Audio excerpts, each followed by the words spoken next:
और ये मौका है कि किसी भी बात करने से पहले उमर खालिद और उसके साथियों का, उसके हम सफ़र करने वालों को सलाम बोला जाए।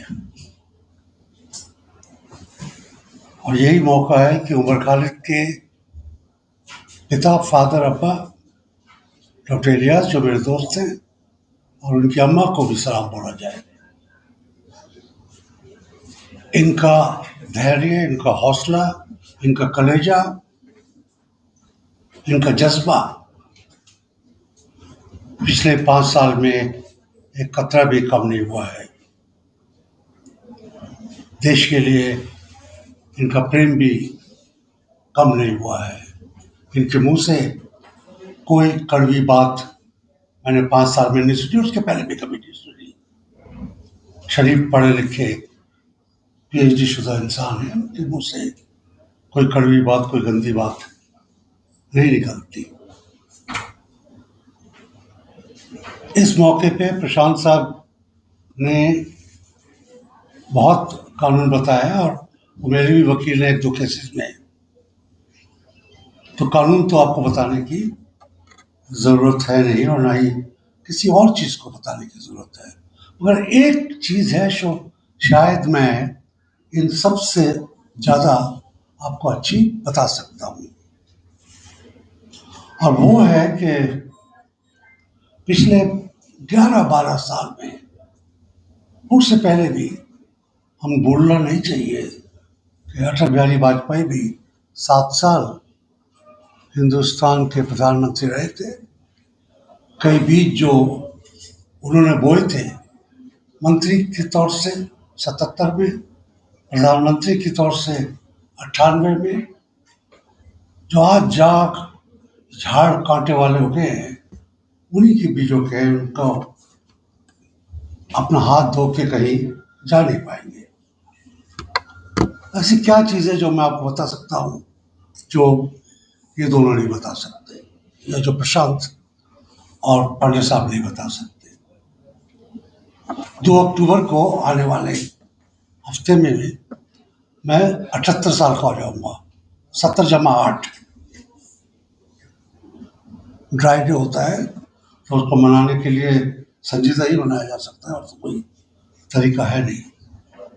इन 78 सालों में से 60 साल से ज़्यादा मेरे को कभी भी ना अपने आप को मैंने समझा, ना कोई बात करने की ज़रूरत हुई कि देश का कानून, देश के कानून के ठेकेदार, उनके मातहत पुलिस वाले, कानून बनाने वाले राजनीतिक, मेरे जैसे ही मामूली हिंदुस्तानी इंसान है, जिन चीज़ों में मैं विश्वास रखता हूँ उन्हीं में वो विश्वास रखते हैं कि हम सबका भाईचारा है, इसी देश की संतान है।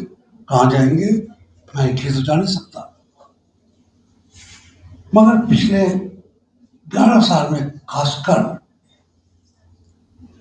अब हालत ये हो गई है कि कुछ भी हरकत होती है मैं देखता हूँ, उसमें कोई भी कानून आता है, कोई भी ऑर्डर आता है, कोई भी जजमेंट आता है, कि इसकी सतह के नीचे अल्पसंख्यकों का, दलितों का, ट्राइबल्स का अगला कौन सा बड़ा नुकसान होने जा रहा है। अब मैं कानून का जो सरफेस है, उसके जो शब्द हैं, उन पे ध्यान कम देता हूँ, नियत क्या है उस पे फोकस करने की कोशिश करता हूँ। बदबू खुशबू की तरह नियत दूर से ही पता लग जाती है, साफ हो जाती है। कल के 4 छोटी छोटी खबरें आपको बताता हूँ। एक खबर का तो जिक्र 3 आदमियों ने यहाँ पर किया।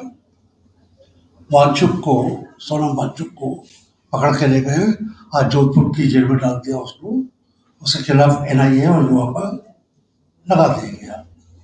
बहुत अच्छा आदमी है, उसके ऊपर 3 इडियट्स की किताब भी लिखी जा चुकी है, फिल्म भी बन चुकी है। मगर ये शख्स जो क्लाइमेट चेंज के हक में है और ठीक हक में है, उनको जो शोहरत मिली थी कश्मीर में, वो थी डिमांड करने की कि वैली को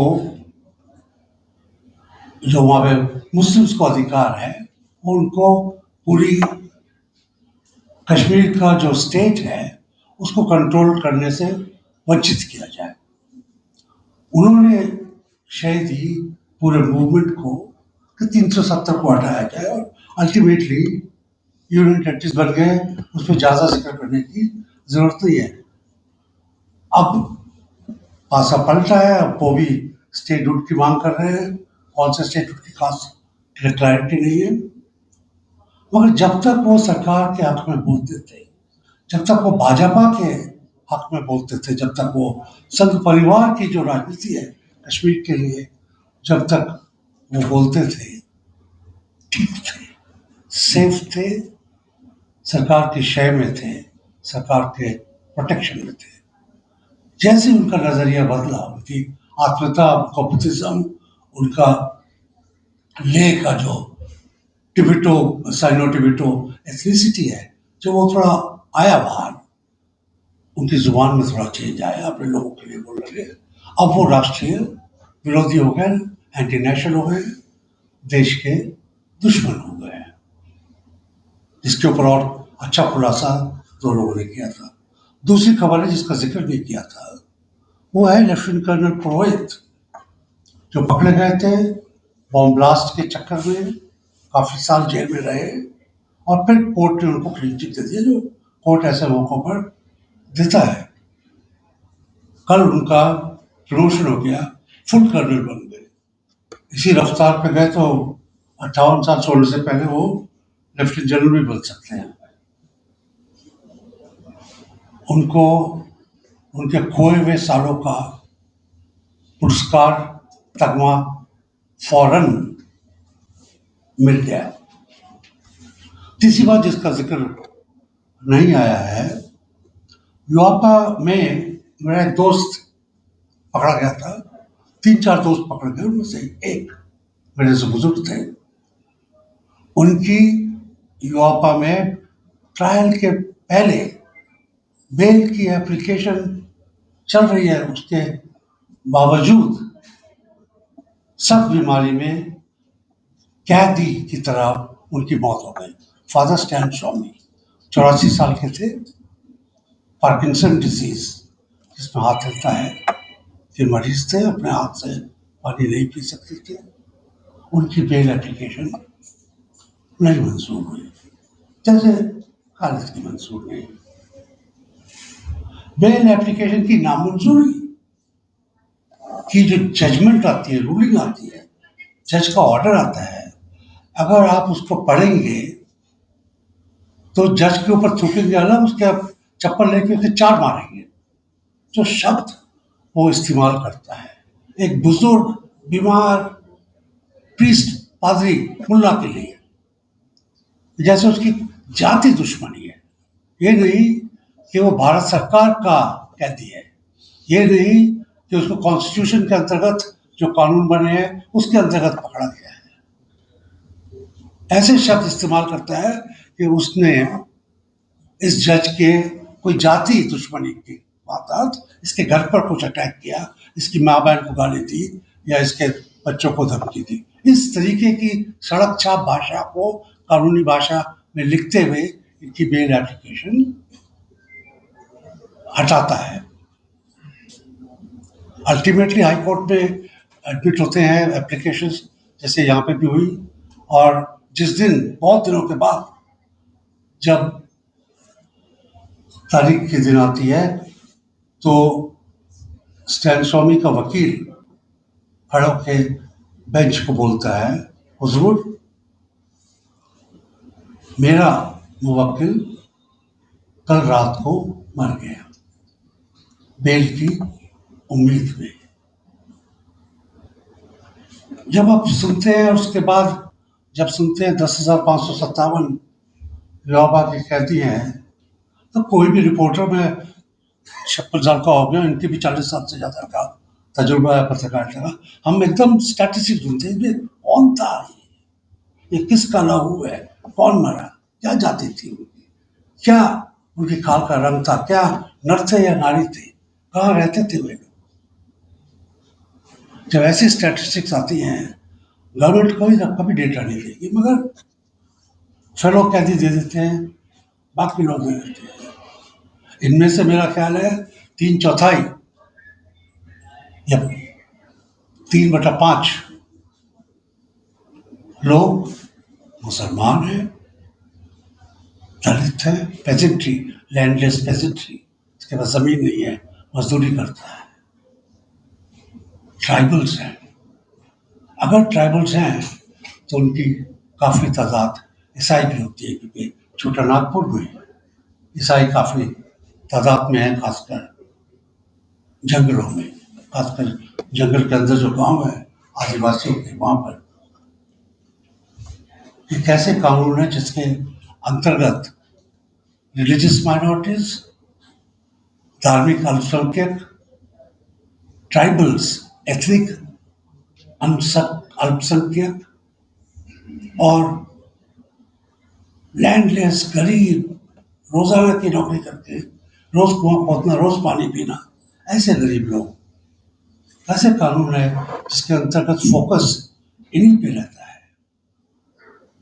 और उच्च जाति के अमीर लोग, बहुसंख्यक लोग, एक औहदे के लोग जो खून भी कर देते हैं, बम भी मार देते हैं, जिसमें 20 मुसलमान कत्ल हो जाते हैं और लोग कत्ल हो जाते हैं, वो बरी भी हो जाते हैं, उनको तमगा भी दोबारा मिल जाता है, उनके खोए सालों का उनको मुआवजा भी मिल जाता है।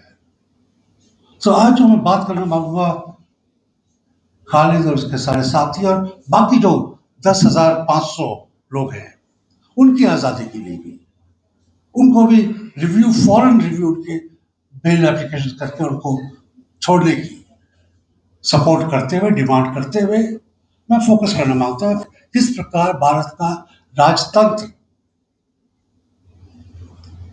अपने ही लोगों को, अपने ही बच्चों को, जिसको प्रोटेक्शन देने की कॉन्स्टिट्यूशन के प्रियम्बल में करता है, फ्रेटर्निटी के अंदर करता है, रिलीजियस फ्रीडम के अंतर्गत करता है, इक्वालिटी के अंतर्गत करता है, उन्हीं लोगों का खून चूसने के लिए, उन्हीं लोगों का गला दबाने के लिए, उन्हीं लोगों को कैद करने के लिए किस तरीके से पूरा राजतंत्र एक तरीके से सिमट रहा है। ये नई बात नहीं है, इसमें नेहरू के ज़माने में भी शुरुआत है, ऐसी बात नहीं है। 1950 में कहा गया था, जब कानून कॉन्स्टिट्यूशन का बना था, कि सारे लोगों को अगर उनके अंदर ये 15% के अंदर जिसको शेड्यूल्ड कास्ट का कहते हैं वो सताव है, तो उसमें धर्म बीच में नहीं आएगा। मगर थोड़े दिनों बाद ही धर्म बीच में आया, और अब सिर्फ वो सारे तमगे, वो सारा स्कॉलरशिप सिर्फ हिंदुओं को ही मिलता है, और बुद्धिस्ट को और सिखों को तो धर्म की आज़ादी है ही नहीं, उनको भी जबरदस्ती हिंदू माना जा रहा है। आज की तारीख में भी सिख रोजाना हल्ला मचा रहा है कि मेरे को अपने कानून के अंतर्गत शादी करने दो।